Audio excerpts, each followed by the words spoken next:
beat you, Mom. And you can touch the example, and only one of your pieces is different on each of them. Ready? Set. Go. Oh my gosh.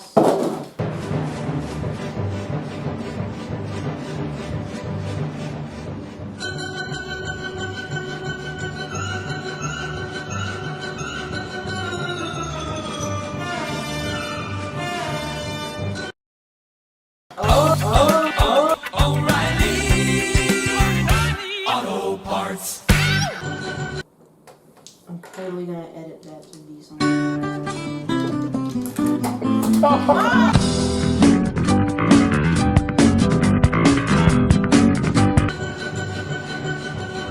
Okay, disqualification. I need that in.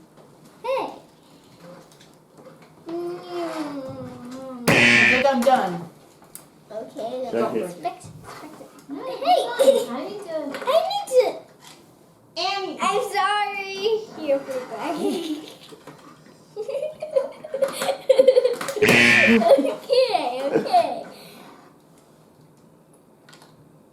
Okay. A few moments later. The winner. Oh. Not be.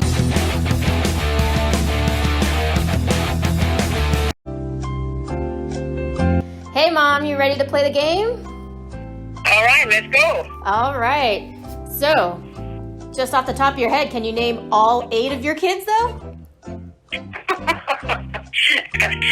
Hold on in order. Mike, Christine, Amy, Robert, Rebecca, Elizabeth, Alyssa, Amanda. Ding, ding, ding. All right, so I'm going to ask you about 20 questions, and we'll see which one of your kids you think will most likely do that thing.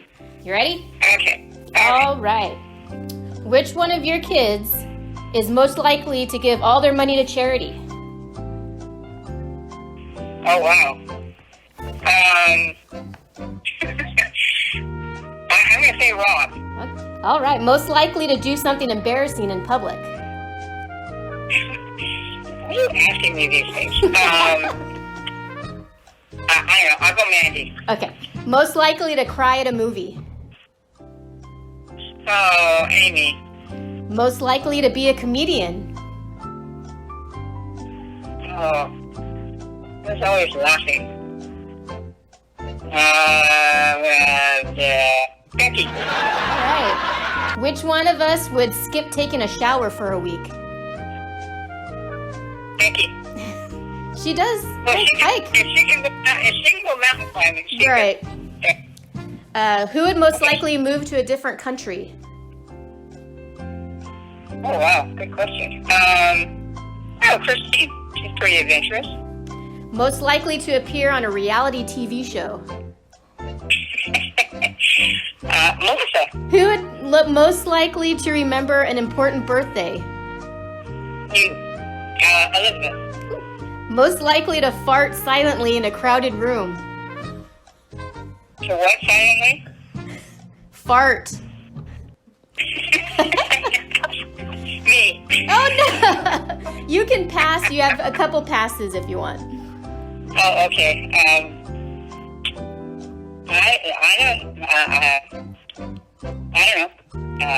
don't know. Okay. Pass. Most likely to climb Mount Everest? Oh, I'd say Becky.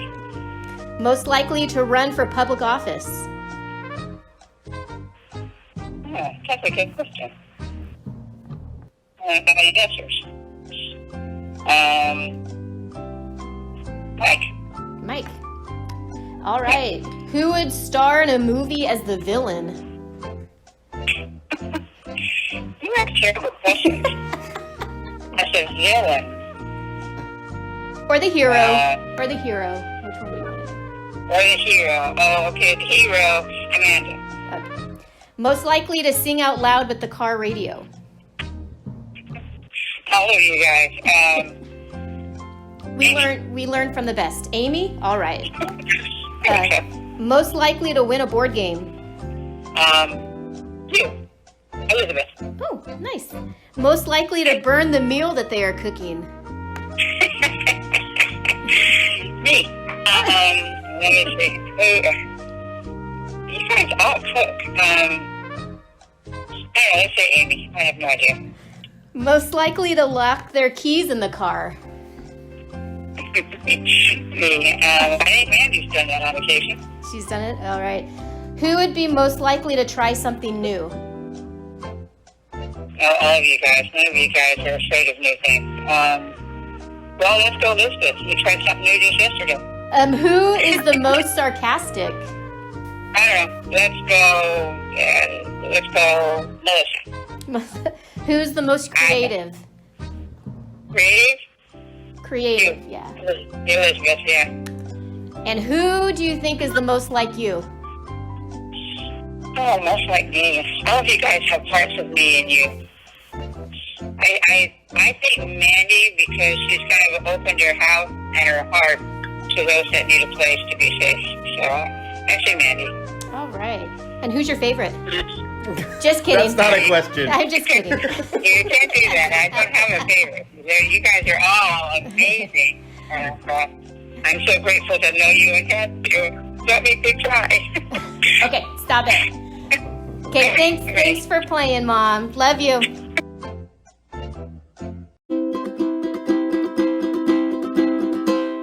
Gym Time with Annie. On today's episode of Gym Time with Annie, we're going to be learning how to do a backflip. First, you start off with a simple tuck.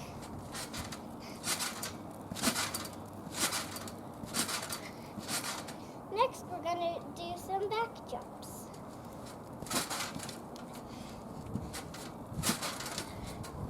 Next, we're going to combine the two together and do a tuck back jump.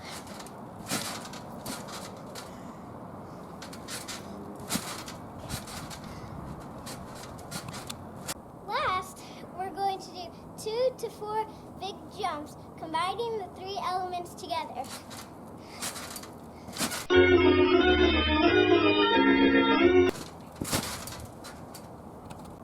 on, Dad, it's your turn. Here are my tuck jumps. Here's my back jump. Okay, I'm gonna try to combine the two.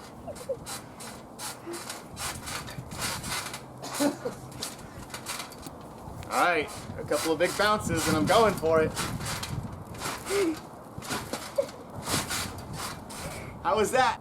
This has been Gym Time with Annie, Backflip Edition. Good job, Dad. When you can't decide with your own 2 eyes, and you're not allowed to go outside, just call Eli, and you will find that he knows it all.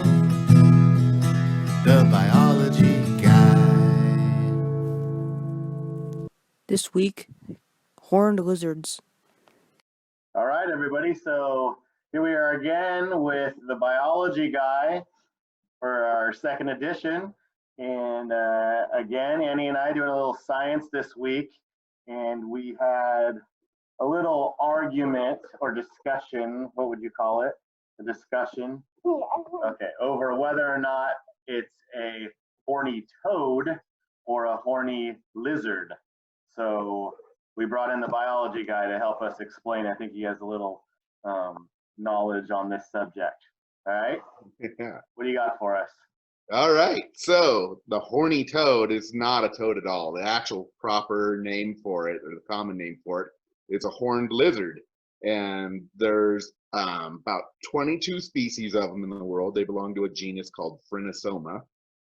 In North America, there's 14 species.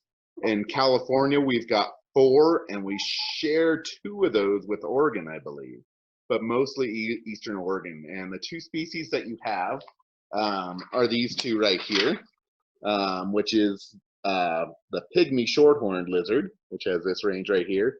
Whoa, I'm not on the screen. Hang on, let me figure that out. There we go.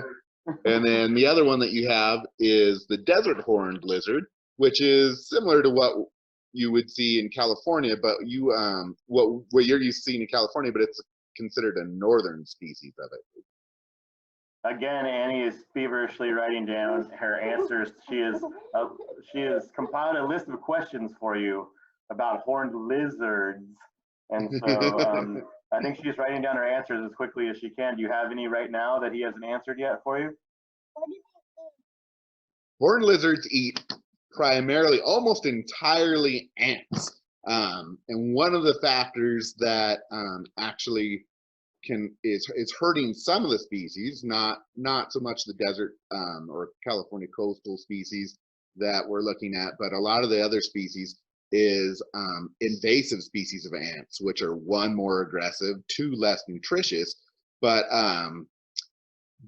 they primarily eat large black ants that you'd see roaming around on the ground, and to them they're delicious. And one interesting thing about the food that they eat is a defense, and the ones that we have in California don't do this very often, but they can do it, is they can actually squirt blood out of their eyes as a defense, and their blood is slightly acidic because of the food that they eat, because of the ants that they eat.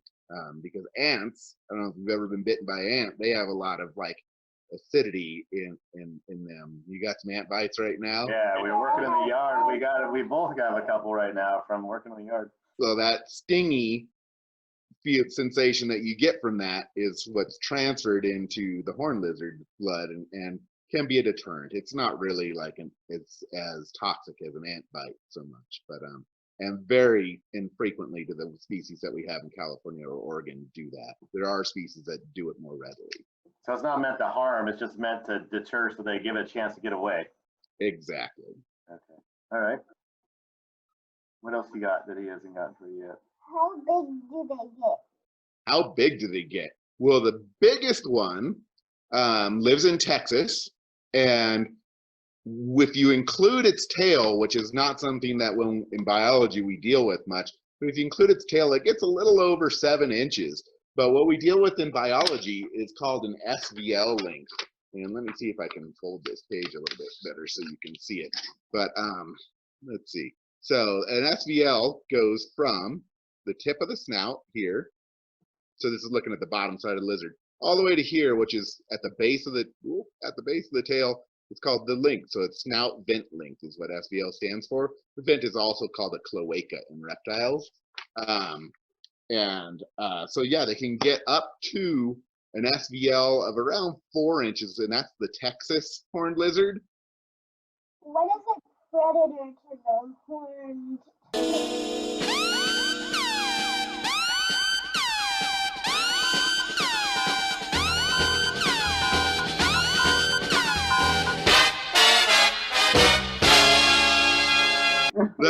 Let's see, predators. There are a lot of them. Lots of bird species will eat horned lizards.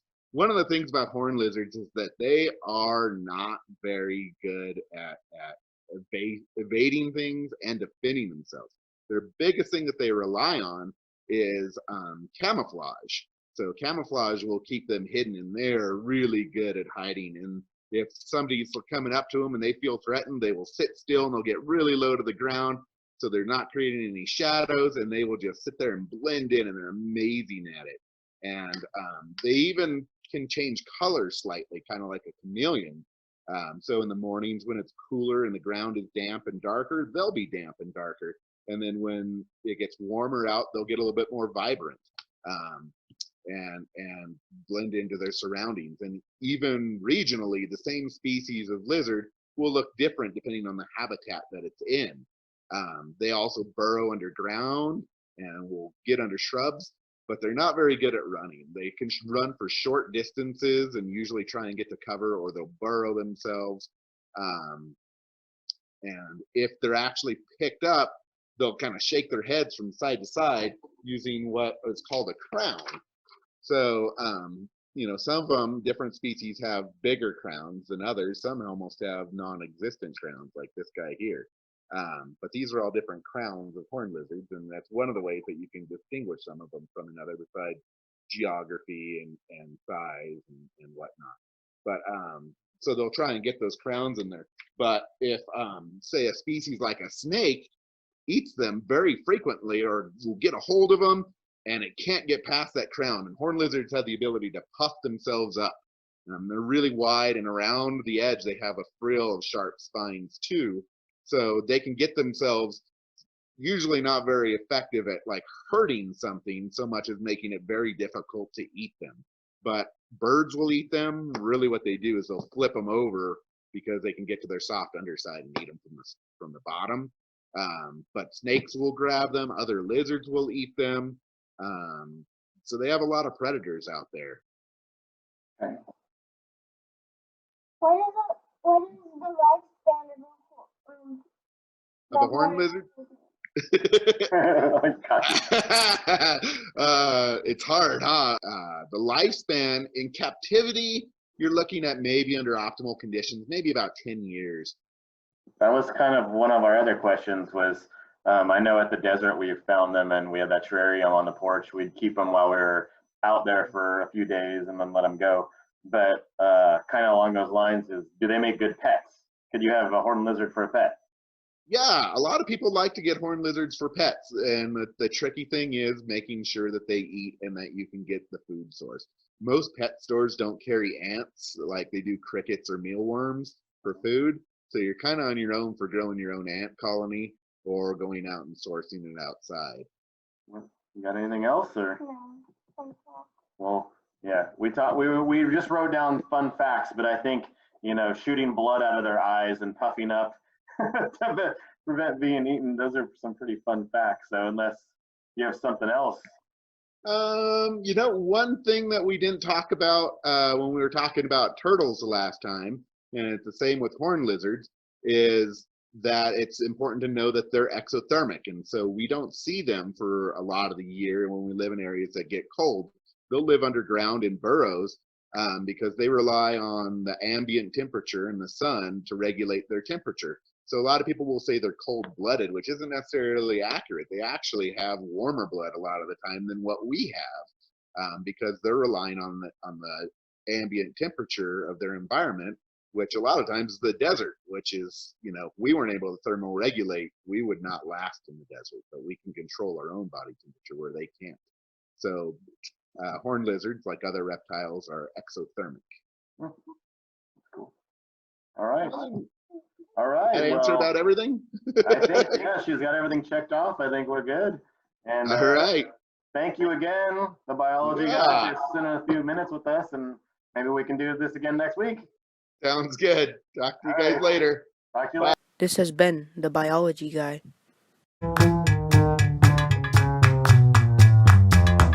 So today we're going to be making Grandma Joyce's chocolate chip cookies. But instead of chocolate chips, what are we using? Hazelnut spread M&M's. M&M's to make them a little special. Okay, so what are we doing first, Danny? So first we've got regular sugar, brown sugar, and brown sugar. So 3/4 of a cup of both sugars.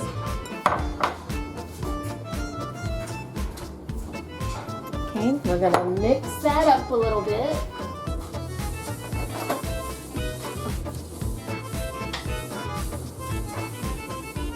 Okay, now for the yummy stuff. Now we put in the shortening. Instead of butter, for some reason it's Shortening. a cup of shortening.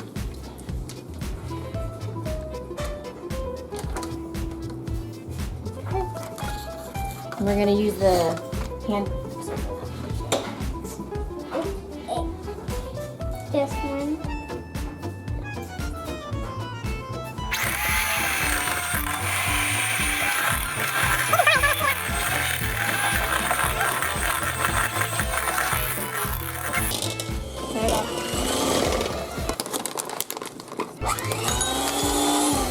You just got Cody! What the hell did I do? Okay. Next, we're gonna do 2 eggs. 2 eggs. All of them. Then And what else? Last thing for the wet ingredients. Some vanilla. some vanilla. It's like chocolate to me.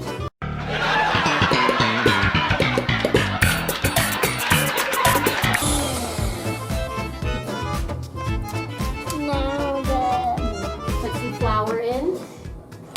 some of it, not all of it. No, put in all of it. It's No. about 2.5 cups-ish. It's gonna poof Okay. all over the place. And then we have What? some salt and Baking. soda. And then- I almost said powder. Okay. Okay, so you can, yep, nope. Hand mixer for a little bit. Ah. You don't really need that one anymore.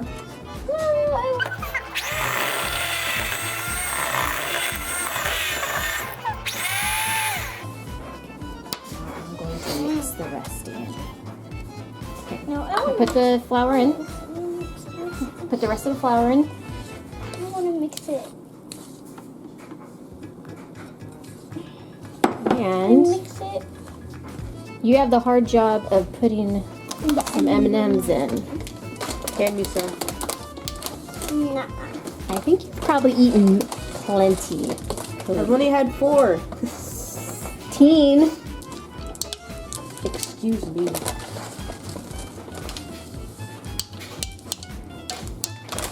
No! Don't put all. I think that's good. And I got red, orange, and yellow.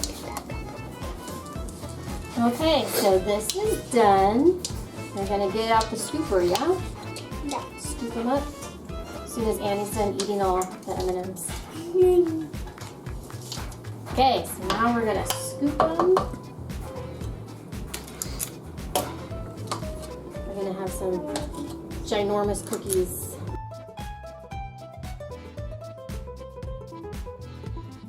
Here.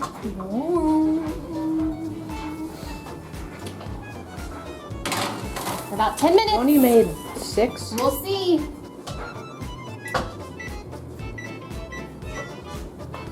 One eternity later. Alright, no.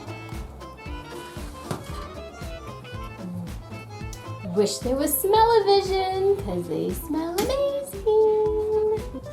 Cheers. Cheers.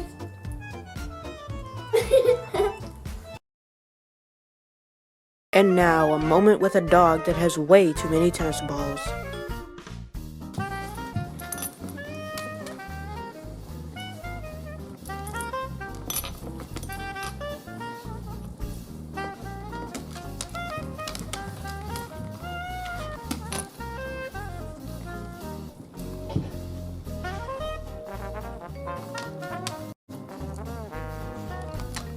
That one? Is that the one?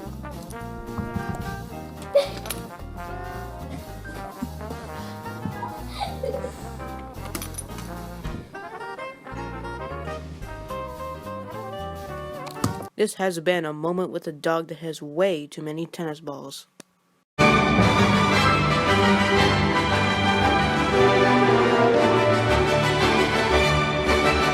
Okay, so here we are again, our second edition of Bibbidi Bobbidi True. We're here with our Disney expert, Miss Chelsea, to ask her a few more questions. So last time we talked about the animals of Disney. That was kind of our little theme. And this time Annie and I have some questions about places in the park. So hopefully you can help us with some of those questions we might have. And so the first one, we kind of know the answer. There's this secret little club of people that have gotten to ride on the Lily Bell, the special car that Walt had made for like VIPs and dignitaries. And we got really lucky one morning and got to ride that. I don't know if Annie even remembers that. Do you even remember that? No, I remember. You've seen the picture, but yeah.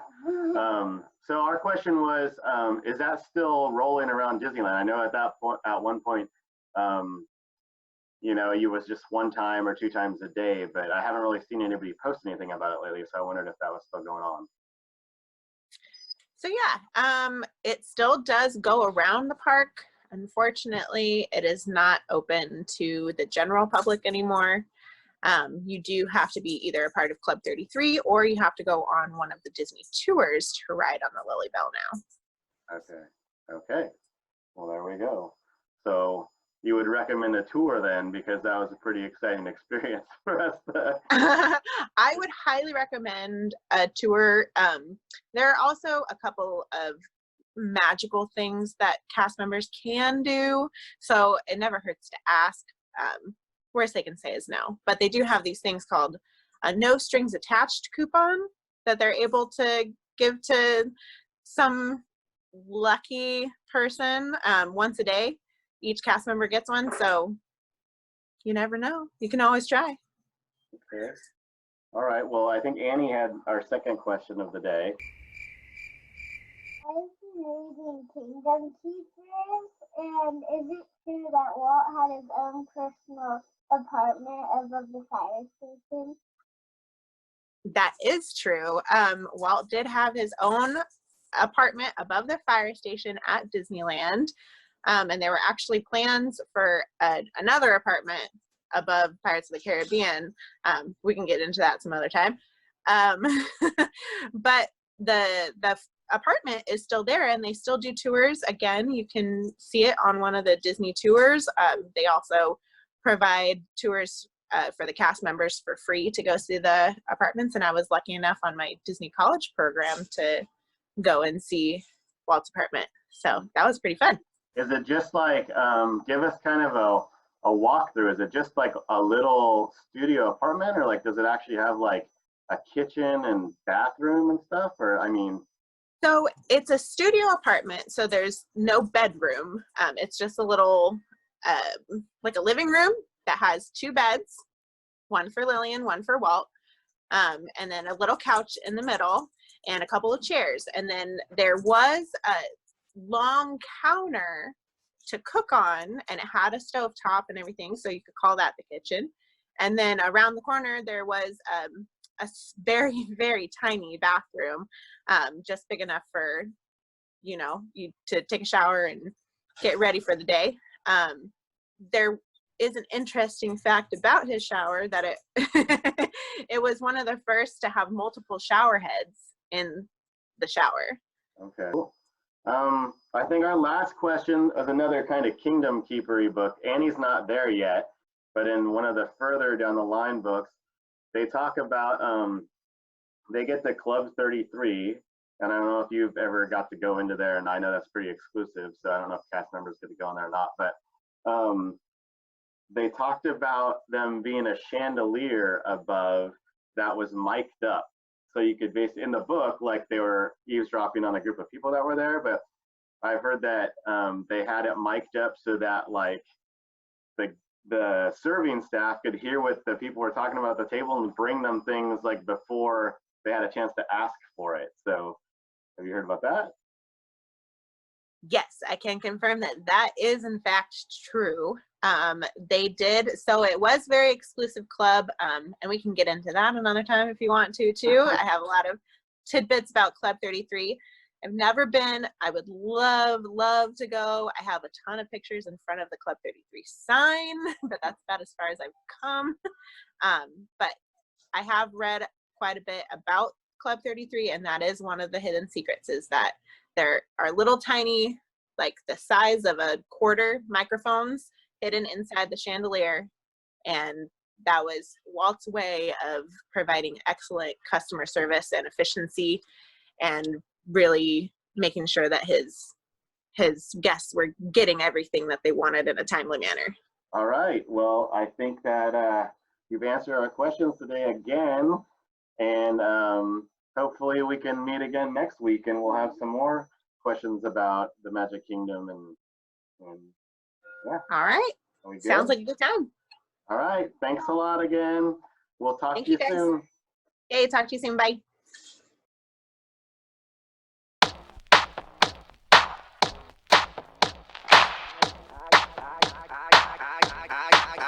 I came to dance, dance, dance, dance. I hit the floor cause that's my plans, plans, plans, plans.